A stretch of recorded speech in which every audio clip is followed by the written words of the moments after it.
Next बघा, tan theta बरोबर काय दिलं, π/12 दिलं. टॅन थिटा काय दिलं तुम्हाला, टॅन थिटा किती दिलं तुम्हाला, π/12 दिलेला आहे. ओके, π/12 दिलेला आहे. What is the value of 3 sin theta plus 2 cos theta, काय दिलंय, 3 sin theta plus 2 cos theta, याची व्हॅल्यू काढून द्यायची.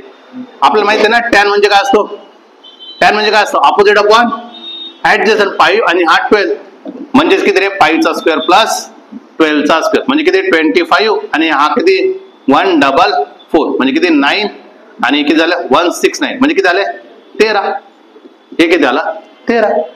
जर 13 आला तर तुम्हाला माहिती आहे ना 3 साइन का असतो, साइन का असतो, अपोजिट अपॉन हायपोटेनिस. हायपोटेनिसला काय 13 आहे प्लस 2 कॉस काय असतो, ऍडजसंट अपॉन हायपोटेनियस म्हणजे किती झाले 5 त्रिक 15 डिवाइड बाय काय 13, 2 दुने 12 दुने 24 डिवाइड बाय काय झालं 13, 13 डिवाइड बाय 5 आणि 4 9 आणि 3 39 भागिले 13. Option number